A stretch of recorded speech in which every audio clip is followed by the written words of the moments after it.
Topic today is African American youth and incarceration. Of course, we have with us Mr. RJohnson and Mr. Kelvin Walker. And of course, gentlemen, before we had our first commercial break, we were talking about some of the causes of some of these incarcerations. But now let's look at, and I think it has generally been agreed that drugs play a very significant role in that. But now let's look at some of the things that are being done by people who are outside of the institution, as well as people who are inside of these institutions, to try to decrease the number of young people, not only African Americans, but the number of young people who will eventually become involved in this whole incarceration system. Let's start off by talking about your organization, Choices and Effects, Mr. Johnson. My program is a program that's focused toward helping our youth. Most importantly, this program is set to stimulate the thoughts of our youth, as I alluded to earlier. If we can, I believe, stimulate the thoughts of our youth, if we can help our youth process information, if they can process their situation, they may not react quite as harshly as they have. I think Choices in Effect is a program that, from my experiences, through my experiences, I find that if we introduce youth to what choices really are and what their consequences are. See, I think a lot of time our youth haven't realized the consequence of choices. They think, oh, I can handle it. That's how I thought. Oh, I can handle any situation. But I didn't really give thought to who it was going to affect.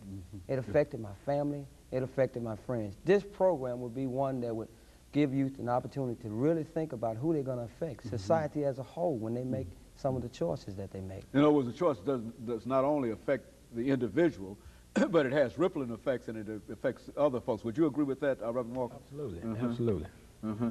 Now, what about your organization? You're involved with the New Beginnings organization, Reverend. Let's talk about that. That's correct. I got involved with New Beginnings back in October of this year as a result of working with another inmate out there that's been incarcerated for about 20 years.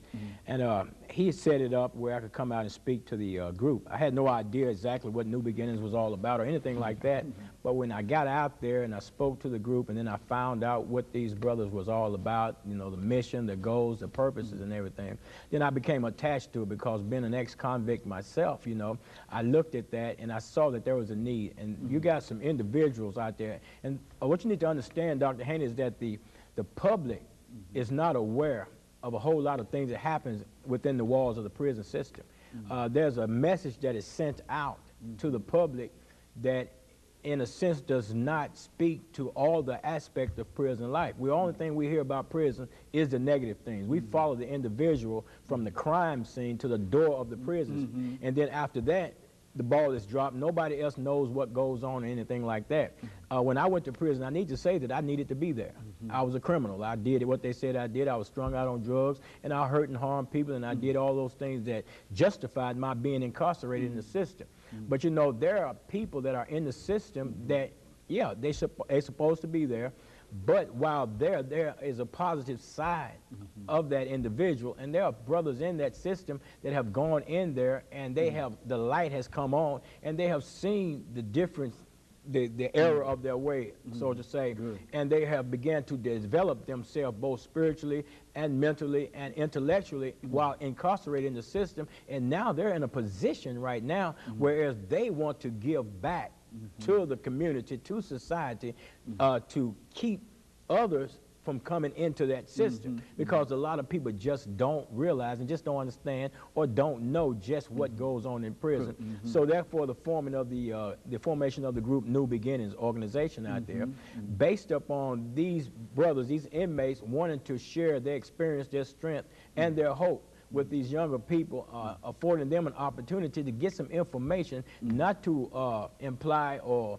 to use any scare tactics or anything like that, but to educate them through a system or a process of education, letting them know what prison life is really all about. Because their friends will go into one of these little side camps somewhere or something like that, and it's not really the real prison that, you know, that's there. And then they'll come out with this negative, this positive image about prison life. And you know, this is there, you know, macho this and macho that, and they get the wrong impression. Then they go in and they find out that they had been lied to, you know. And so what New Beginnings is trying to do, what we wanted to do, is to get our youth bring them out into the prison system, allow the men in New Beginnings to also come out of the prison system to educate our youth so that they won't end up. And it goes all the way back to what my brother's talking about. Choices. You know, let these people know that as a result of some of the choices that they made, they've been incarcerated in the prison system for 20, 25, and 30 years as a result of those choices.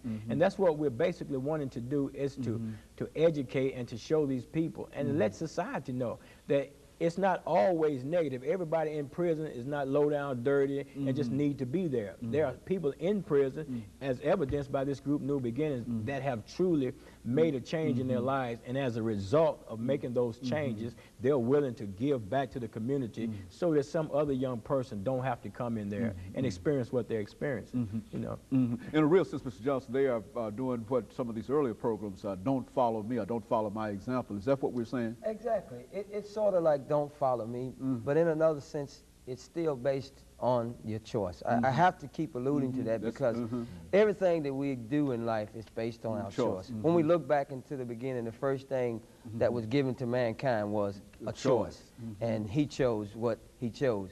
But I say that what we have here is introducing our society, our community, our men, women, boys and girls to new beginning, to choices. And I think if we can really, really let that word go forth and get the type of people to bag us, to come and say, okay, I want to help you do something with choices, I really do think we could get a message to our youth that would be well worth it. So over the last minute, Reverend Walker, so it's education. it's education. Yeah, because, you know, people need to know that this is what happens when you do this. You get what you get when you do what you do. And these people want to pool their collective experiences together and share what they have experienced in life so that these youth, and let them know, because you have to understand that a person that has been through something can better relate to somebody that's in the process of going through. You know, you can get a better understanding about how it is to be a drug addict from somebody that has been a drug addict, you know, and can tell you about the effects of drug addiction and all that stuff. And the same thing when it comes down to incarceration and the choices and things that you make in life that leads to that incarceration. So that's what New Beginnings is all about, is to educate people, these young people, and let them know, you know, to get the smoke screen out of the way and let them know what prison life is really all about, and to teach them, you know, teach them respect, how to respect the rights of other people, and honor their parents, and just different things dealing with different areas. Very good. And let me interrupt here, Reverend Walker, for our second commercial break, after which we'll be back following this announcement. Reverend Kelvin Walker